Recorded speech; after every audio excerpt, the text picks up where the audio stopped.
the newsreader. Yeah, the newsreader. Yeah. Doom.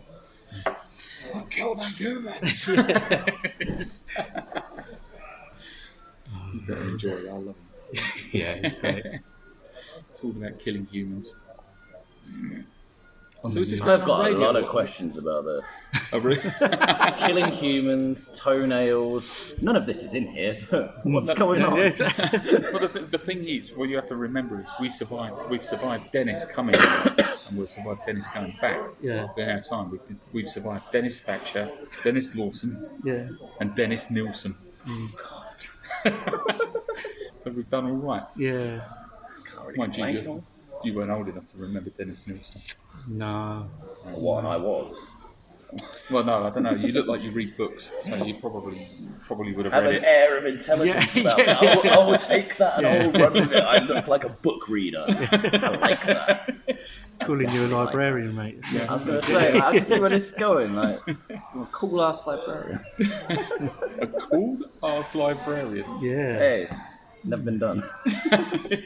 There's always a first time for everything. Don't put that in Google. My last interview was all about Google search results. Was it? Yeah, they were called Eagles versus Drones, which, when I was researching it, was amazing. Was it? Nothing about the band, just Eagles taking out drones left, right, and centre. Trying to eat them. Mental. Yeah, no, they're literally training them to take these things down. Oh, of course they are. Yeah, no, yeah, it's of course, full isn't it? Eagles, fully trained to take out drones. It's just videos of them decimating. It's crazy, isn't it? That's mental. Oh, I want a bald eagle. Yeah. I wouldn't mind one. I still want to know what the toenails thing was about. What the hell are we on about here? Yeah, well, we have to do that when we're not. All not right, it's coming. recording, All right. Well, that's a bit of a personal, horrible story for someone. okay, well, we're not getting any personal horrible stories today, apparently. Not yet. No. But if they see it, then, you know, we don't want to upset anyone, do we? But our ex-guitarist... It's getting juicy already. We're getting right in there. was a very nice fella. Yeah. Didn't like lino or wooden flooring.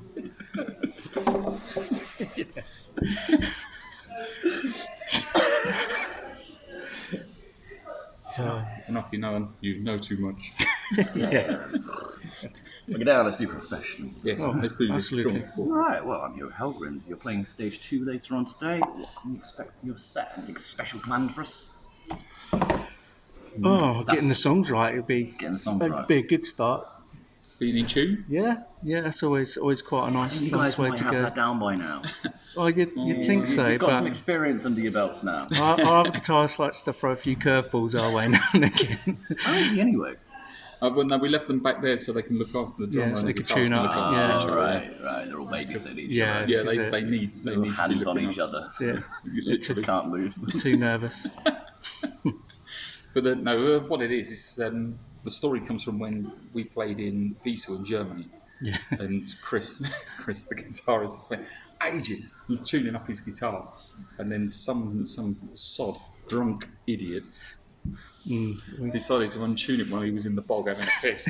And so when he went up on stage and went to hit it, it was all out of tune. And he's like, what the fuck's happened to my guitar? He's a panicker anyway, and he worries about everything. So it's just like, well, it was his first time out doing some first touring, European some gigs. tour. And so I thought, do you know Way to what? throw him in. Shitting himself enough and the guitar's out of tune.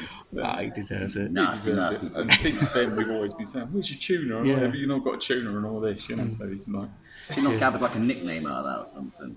You call him arsehole. Yeah, twat. Yeah, that tends to be the way to go. We're all, really close friends. Used to be. Yeah. But we've got loads of memes about him, so Yeah. we've But- done So well. how long's Chris been with you guys now? It's been a little while. 2-3 years, is it? 3 years. Is it 3 years now? 3 years, yeah. Yeah. Yeah. It's like for punishment. Yeah, I was going to say, it's flashed by. How's the dynamic of the band sort of changed with his introduction?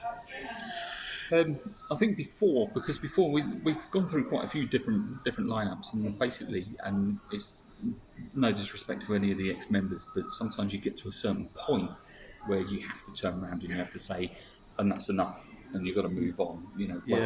Whether it's for their own good or for the band's own good. So there's certain members that we've had where they just haven't had the time to put in for the rehearsals, and they haven't had time for this and that. Or time to learn the songs properly sometimes, Yeah, exactly. Kids and family at home working all the time, don't get to pick their instrument up, when they are, because they literally have no free time and they come along and still playing songs wrong or something like that. But it's not because, they're a bad musician or anything like that. It's just because they literally do not find the time to do it, to juggle everything. It's pretty hard. That is the hardest point as you start. As you keep progressing on, you get more and more responsibilities clocking up with that, less and less practice time. Oh yeah, absolutely, pretty much all of us do, really, don't we? We've all got young families, apart from our drummer, but he's pretty much a workaholic. He likes to work as much as he can, so bring in as much as he can. But but I mean, sometimes it even gets to the point where like 2 weeks go by and we just can't get rehearsal in sometimes, because just of course family commitments or birthdays, and things like that. You've got to kind of take care of that sort of thing first before doing the band thing, because that's the band thing doesn't bring us in a living. It's something to do for the love of it, and absolutely love playing. And when you're not playing, you start getting itchy because you want to be playing. It's really. You guys play a lot as well, like. We try to do as much as we possibly can. We do, don't we? Yeah, we try to. Oh yeah, I mean, you get. I mean, one of the hardest working thrash band around at the moment. I mean, you guys are sort of everywhere. Your last tour, was it 8 European countries, 200 plus shows for Insurrection? Like, you guys have clocked up some serious mileage over the last while. I think it was important because what was happening when we decided to go into Europe, what was happening is there wasn't a lot of space for us in the UK. Right. And so the thrash scene in the UK was sort of dying off a little bit. So we took a conscious decision to go out into Europe and start hitting that.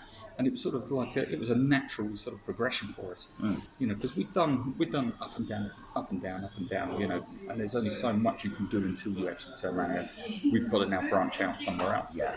But in turn, the problem was that because we went out into Europe and because we'd done these shows, we were being spoiled by the fact that people were travelling sort of 400 miles to come and see us when we're in Germany, for instance. Whereas over here, there's sort of they're finding it difficult to get out the front 40 door. miles is difficult. This is it. Yeah, well, exactly. Next town over. So. Yeah, because, this is it. Because you're spoiled, then you start thinking, well, maybe we should be playing in Europe more and more, and then the UK sort of gets pushed to one side. But now it's sort of like, actually, now we've neglected the UK and thrash it on the way back. It's start full circle. Yeah, exactly. Like focus your attention elsewhere whilst the scene was bubbling back up. Exactly. Yeah. But we're starting off at the bottom in the UK again because we haven't spent that much time in the UK. Yeah. So there's sort of like a rekindling going on. You have to sort of relight those fires and get everybody going again. Exactly, yeah. Plus, we haven't released properly in the UK since 2010. The Inquisition. Yeah, Inquisition was our last proper release. We brought out Insurrection, but we had a problem with distribution and the record label that we were and the production on it as well. So so we sort of, and the production wasn't what we wanted it to be. So we toured it for a long time, and then we said we need to revisit that. So now we're sort of talking to other labels, and we're talking to them, and now they want to do releases for us, and and with 20 years coming up next year, we thought we might as well do a load of releases in a short space of time,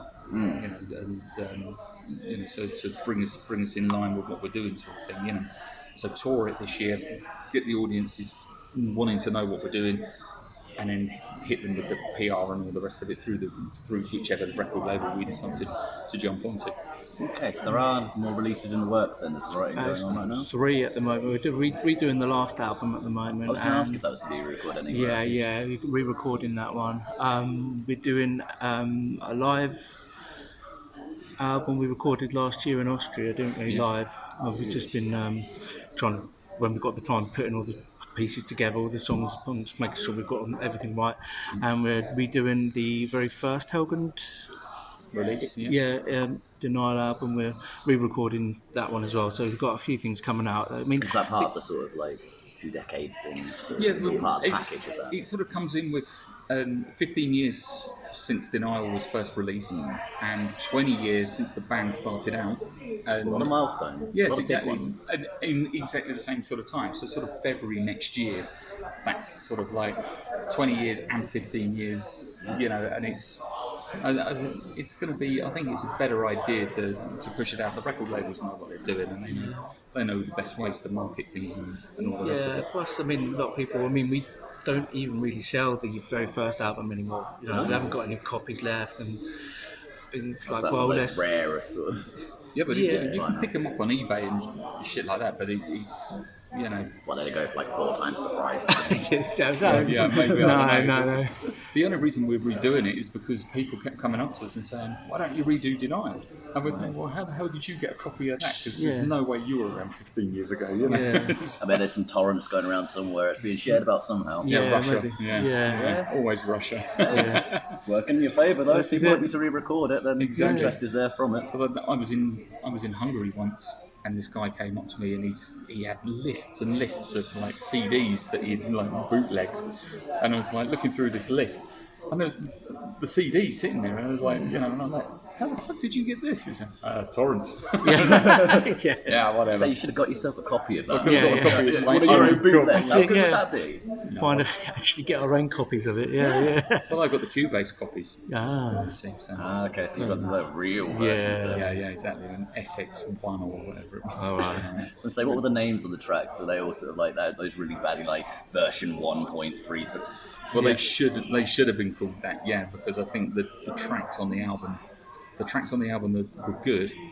I think the production let it down really, really down. But it's a typical first release, you know. So it's like 30 minutes of mayhem. I kind of think you need that from a first release. You need that kind of grittier sort of demo feel, like the bits that you're not happy with. Those things you need something to improve on that. Yeah, I think so. I've seen it quite a lot of times with no bands as well. They're really saying it sounds incredible, but it doesn't sound like them when they're on stage playing. You know, it doesn't capture them, you know, their energy on stage or something like that, or you know, just the whole production of everything just doesn't sound like them. Notice a lot of that. And you know, not really the band's fault a lot of the time, unless they're doing their own production. But I mean, a lot of the time is, you know, the way they produced it and everything like that. They use so many tricks, this, that, the other, and then of course when it's done live, you sort of think, well, it doesn't sound like you listen to AC/DC. They sound the same on album as they do live. Slayer exactly. There was a point live, where albums sounded like they did live, and that was how you judged a band. Yeah, it's like, they sound like they're recordings, and that was how you sort of gauged them. Now, it's hard to gauge them sometimes. Yeah, you know, and there's quite a few bands where you just think. You point it out in new bands a lot as well. Like I've noticed that a lot. You'll hear this massive sounding demo, and you're like, "God, who are these guys?" Yeah, exactly. Yeah. And then you just go and see some nervous kids stood on the stage. Yeah, this is it. Looking at their guitars. Exactly, shoegazing, just terrified. This is it. You know, at all. this is it. You know, it's a shame because it's like, well, you know, you produce something good, but it's got to transfer onto what. Like metal music is about, it's just live music and things like that. Yeah. It's got a kind of, you know, you can't polish it up too much to the point that where realness, the rawness, the passion. Yeah, absolutely. When you sort of produce all of that out of it to get like the best of everything, it just loses all the feel. This is it, and you get like they'll like record maybe 2 bars and then they'll go, okay, we recorded them, we'll just copy them and things like that. And it's just like, you know, it's the little nuances in there that make them, you know, like they were, you know, sort of. I don't know, from the 70s onwards, were for like the heavier stuff, you know. Yeah, it's just like human element that's needed. Yeah. I mean, there are quite a few records. Wasn't recorded with a click, so it was all recorded live. Yeah, of course. You know, so it saved a lot of time, saved a lot of money, and record it all live, and then you've got that stage feeling, and you've got that sort of everyone's together and everyone's like, you know, bringing it in. Yeah. And it works. For something as energy driven as this, you kind of need that connection. Yeah, you do. You know, I see a lot of musicians in the studio that as soon as they're cut off from everything, there's just the headphones and them. They're lost. There's nothing hard, there to react to. There's no energy at all. And an argument start because they go, well, no, that's not how the part goes. Oh, well, yeah, it is. You know, I've been doing this the whole time. Like, this song's 5 years old. Yeah. Hang on. That's me. That's you. That's me. Yeah. Playing the same note wrong for 20 years. Yeah, but then it sounds off when you play it right. Yeah. Oh, you see, you got used to the wrong version. Yeah, it's Yeah, exactly. Just and then I show them how to play it wrong, and then they listen to it and they say, "No, this is how it's meant to be because this is how it was recorded." And you're like sitting there, like, "Really? Yeah, I never played that on the How record. many tours have I done and I've played that wrong?" And you're like, you wrote it. No, I like to point out that all of the early stuff that I wrote drunk. Fair enough. It was exactly as double-edged as you like. Yeah, no, well, no, why straight down the line. That's it. That's why you have to get drunk to play it correct, don't you? Yes. Definitely If you're too sober, it's just like, no, I'm just thinking too much about this, playing wrong notes always. To be honest, when I'm sober and I listen to our music, I sort of sit there and I think to myself, What have you done did with your I life? really write this? Really? What have I done with my life? Yeah, reflection. Is this me? What was I thinking? But sometimes I'm proud of what I've done. Yeah. Yeah. You made that sound like a rare thing. Sometimes. Sometimes, you know, like every band, when you release your album, it's like the best thing you've ever heard because it's a brand new album. You listen to it and you think, oh yeah, And this is much better than our last album. We're going to go out on tour. We're going to do this, this, and this. But actually, in reflection, your first album is probably one of your better ones. Second album is the best one, I should say. That's the one. That's the nice one. The best one. best Yeah. one. Yeah. Well, I'm in Birmingham, you see, so I've got to talk Birmingham. And so then, you know, so you do your best one is normally your second one, and then following that up with something a little bit better Or That's different. where it's, Yeah, that's when you start to different. push the boundaries. Yeah, a little this bit, is like it. established sound. Yeah. This is it. Exactly. So, Yeah. you know, I found that when I started writing sober, the music slowed down. Really? Yeah, it wasn't as good.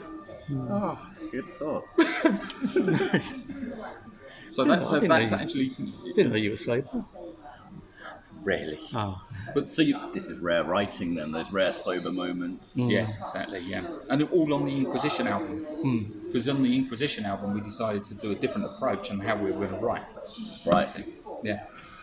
Well, because previously, I used to go abroad and shut myself away for like a month or two abroad and just write music. Where was that place of solace? Where did all of this happen? Well, I used to go to Hungary a lot. And so you can't go wrong because it was only like 10p or 20p a beer.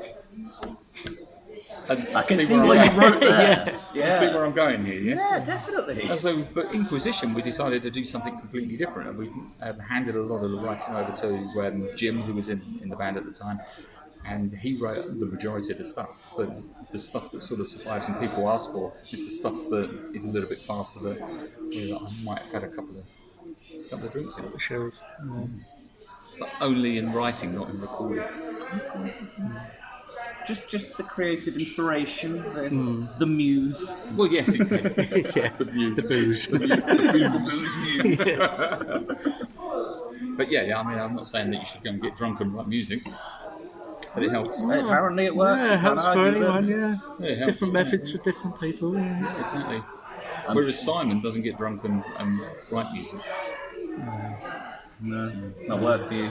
No, I just fester in front of the computer trying to align drums for people. Snares. Snare drums, no, that snare sounds wrong. Snare sounds terrible. Yeah, 10 years. It's my life's work. yeah. I spent so long trying to get this live album done, just getting the sound right. So that proving a lot more difficult than like a studio album. Yeah, I mean, there's for a start, there's too much music on there to actually to put onto like one disc anyway. But I mean, it's just We're trying hitting a to. double album then. Yeah, we're just shy of a double album Yeah, with the live stuff. I mean, yeah, there's like a couple of songs that we probably have to we're going to bin. bin, you know, and. But do yeah, a it's cover just every it's just trying to mix everything, get levels right, and things like because you know live everything kind of I don't know the sound is kind of just all in this one space, you know, like unless when you're in the studio everything's more cleaner and things like It's that. nicely panned over This here. is it, yeah, this is it, you know, and then you just got like a nice quiet bit, and you just want, you know, the sort of hi hat and the snare sounding, but then you've got the bass next door, Got a what you go, guitar coming through it. yeah, and it's just like, oh, I got to EQ all that out, and it's just, The bleed on the drums. yeah, It's this like, is it. That's the But best. then that's the thing that once you've finished it and you produce it, that's the thing that will bring it all together. It's that Yeah. you need the tiniest bit of bleed. Yeah, of course, yeah, Anymore, yeah, you're gone. yeah. But you just don't want it to sound too much, just like it's like a rehearsal, you know, where it's just sort of like it's Yeah, made. yeah. Like, I don't want to hear you guys just jamming away. Yeah, yeah, I want yeah. to hear that sort of It's like live 30 energy. mics in a room, Yeah, this is and you just go for it. That's it, yeah. So yeah, there's just bleed everywhere. So it's just trying to, but then it isn't on that section, and just like, oh no, so you have to go from One that side. section and redo it, you know. So it just takes ages to do that sort of stuff. But it's, So when are we sort of roughly looking at this then? Well, we were aiming for this year. Record labels have put paid to that, and so we would like it to be sort of around February next year. Okay. So yeah. So you put in some time in between that then? Yeah, I think so. Yeah, because we're doing the Live Thrash Die tour now.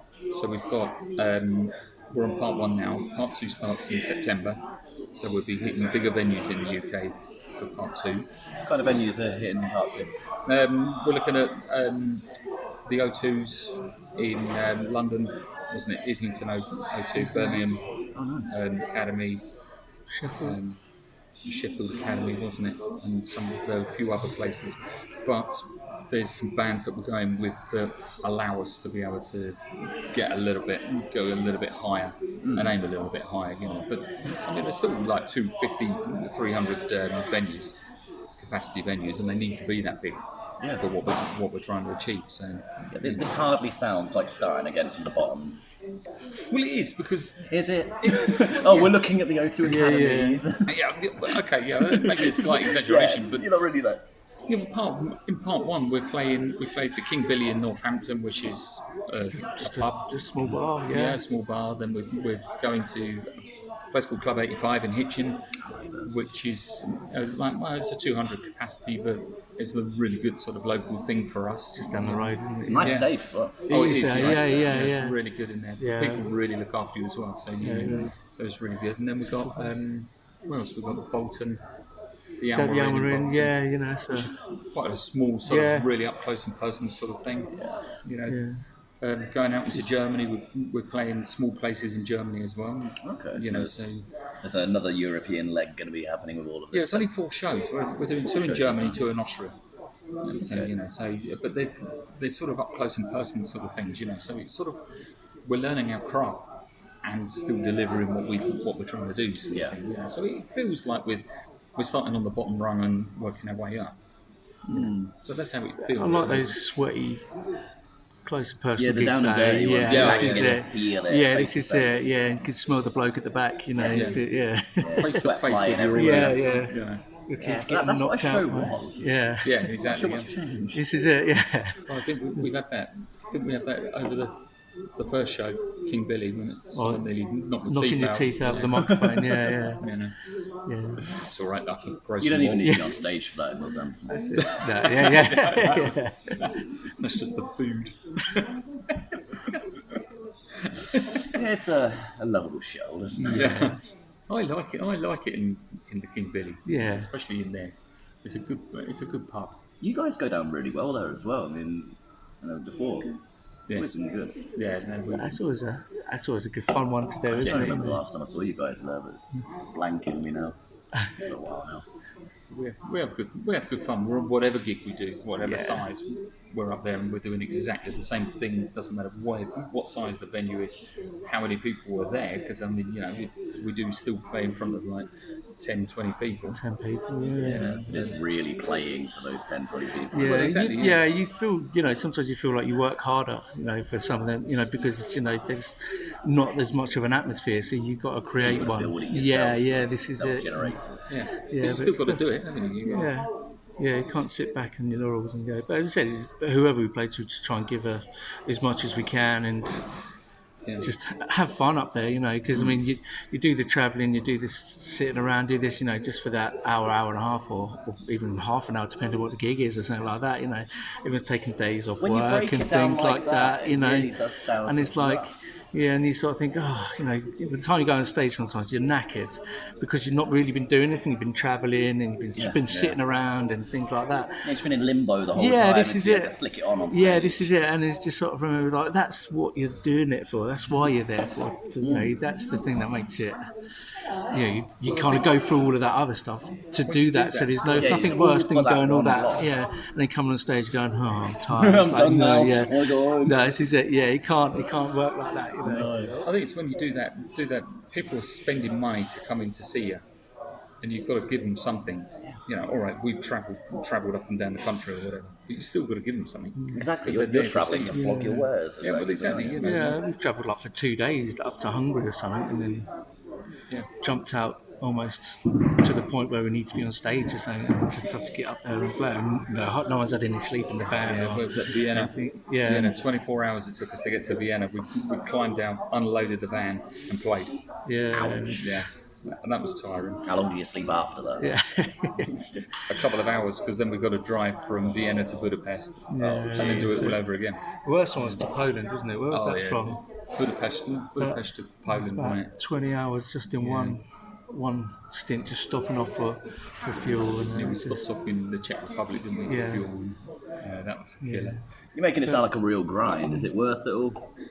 Well, I'd rather be doing it than not doing it. You know, it's being on the road is a very special place. Yeah. And if you're not with the people that you like when you're doing it, then forget it. Yeah. You've got to be with the right people. That's it. Like, I'd imagine, especially like the amount that you guys tour and the distance you cover, you have to be able to get on. You have to be a unit. Oh yeah. I mean, we all have days where we're a bit grumpy or maybe hungover or something like that. But I mean, usually we just we're usually pretty good at just ripping the piss out of each other anyway, and then it's just like everyone's back on their kind of normal zone again. So, but everyone has their moment as well. They just walk off and do their thing. Yeah, of course. You've got to have your own time. You've got to let people have their own time as well. Exactly. And say living on top of each other like that, you need it. Yeah, of course. Exactly. Yeah. Somebody will blow. Yeah, this is it. Who's the most likely to blow up? Anybody? Oh, drummer Andy, straight away. He's already blown up about 5 times today. Even with the traffic. And that's quite mild for him. It's raining! Oh, best one was in was it Amsterdam? Was it Amsterdam? Oh yeah, it's because it's literally just one big one-way system. And he was shouting everyone, and he was annoyed anyway that he was driving, and then we got stuck behind a old man on a bike, didn't we? Yeah, on a tricycle. With a little trailer with veggies in it and stuff like that. And he was going up a hill, and it was just the funniest thing. He's got the window down. Come on!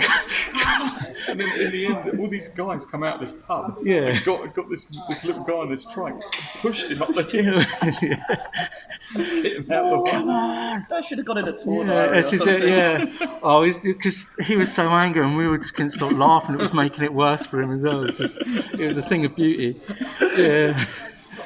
I mean, he's easy to wind up anyway, so so just a little bit. But he likes to get angry before a gig. He says he plays better. Yeah. Oh, so you're doing him a favour. Well, yeah. Play faster. Yeah. Our hour doesn't do us any favour. Like 50 minutes. I don't think he actually likes playing live. I think he just enjoys moaning about it.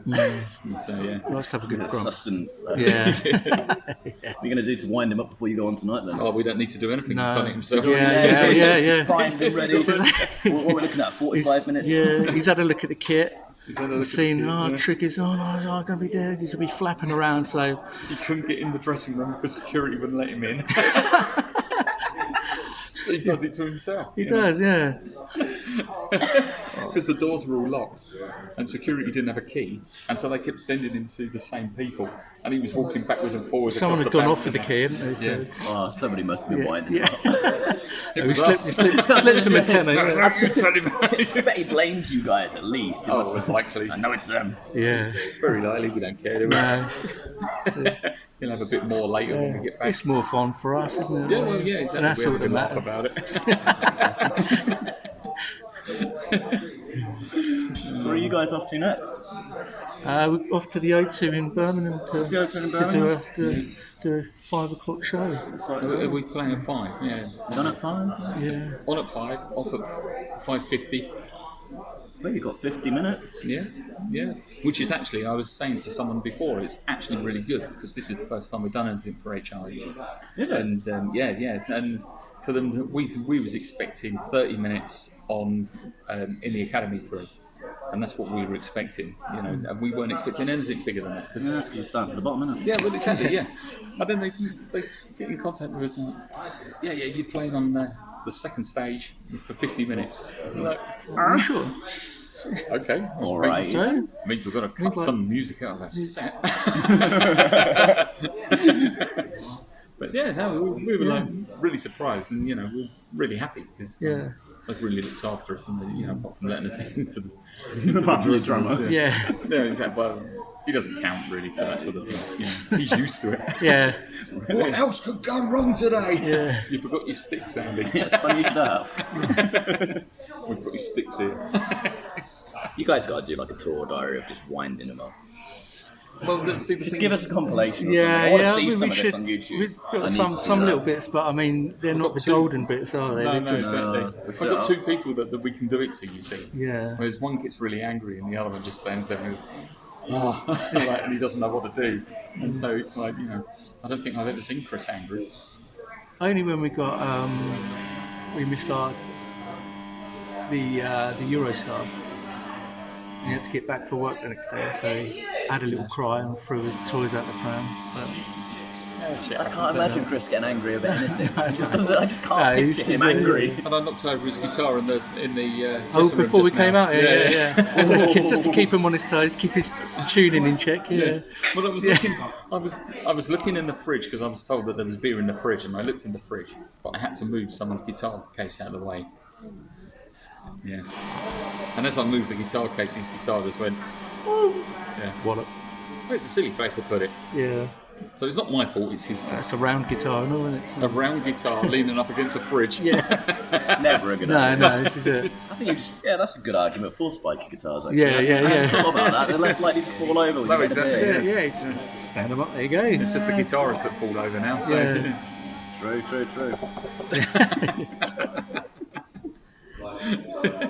Back to bloody toenails. Yeah. Back to all about the toenails. Yeah. I hope we get a lot of questions about that afterwards. Yeah. We're like, no idea. Ask them. Yeah. We'll let you know. God. Well, we managed to derail ourselves quite well so far. I was meant to be asking you about Europe and fans overseas, what the scene was like over there. You kind of got there with the thrashers dying in the UK a little bit. Yes. What are these European scenes sort of like in comparison to what the show's like, the feel? Like? Everyone, it's kind of strange, like, because, like, even like before the smoking ban and all this over in this country, people used to go out to a show, and there are people pick bands on and things like that, and people would just go out to go there without really We're talking knowing like the 10, bands. 15 years ago, you'd see a Yeah, packed yeah, venue. and it's kind of still like that over there. The people come out and see a show, you know, if they know or not, and it's good because we can, find new people to play to. But yeah, that's what it's like over there. You can just rock up and play there, even if they haven't really heard of you and things like that. They'll hear you and they'll come and talk to you. And next time we go back over there, we'll see them again. And they brought like 2 or 3 of their mates along, and so it's quite good like that as well. So that's kind of a difference. So it's sort of more of an old school word of mouth kind of fixate kind of scene. Yeah, I guess so. Yeah, I mean, when we go and there with some German bands, it's always good because they've got their following and things like that, and we can sort of bring them in to see if they enjoy what we're all about as well, that way. But I mean, a lot of the time there's people there and they're just there to have a good time, and if they enjoy good bands, if the band's playing or like any kind of music as well, it's a very music orientated kind of scene in places like Germany. It sounds like there's a lot more sort of engaged enthusiasm. It's sort of like, say, if they like it, Yeah, they get involved, they come yeah. to it, they bring people to it the next time. Yeah, And there's no inhibition either because they're starting into the pit straight away, whereas the sort of underground English crowd and the British crowd, they tend to stand back a little bit, and you get the arc need of to death. go And they need to be told to move forward, and you don't tend to get that. Maybe we just need more direction. It could be. Maybe it's because it's not a queue. We need to be in the EU so we can get that sorted out. that's long gone. Yeah. Shit. Can end it on that note if you want. Yeah. Let's go, bam. What up? Wasn't that like the one thing off the table?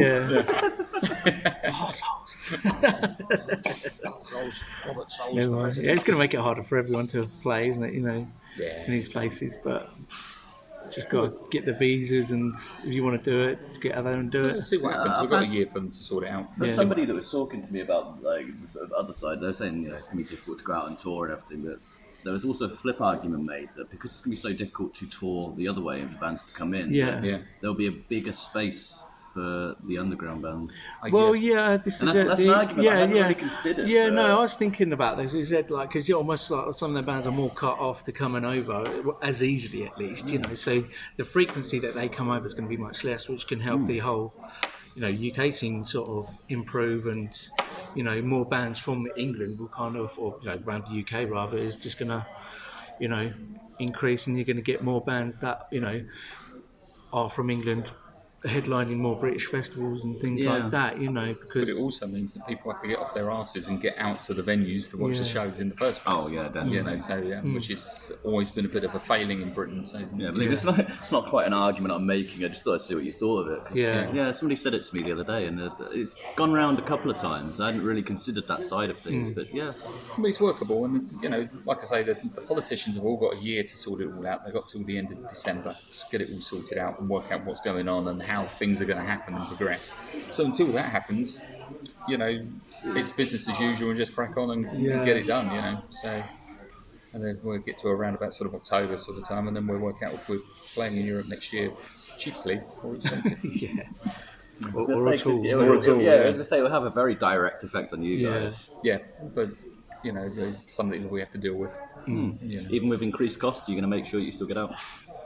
If we can. Yeah, if we can. I think we'll pick and choose where we go and what we do. But I think that we've got too many friends out there and too many fans. You've done a lot of groundwork out there now, Well, and exactly. you've got that structure. Yeah, we base don't just now. really want to kind of just pull the rug from our feet, and when we go over there, it's like trying to build up again over there, isn't it? So it's kind of saying if you can get over there every year, then it's.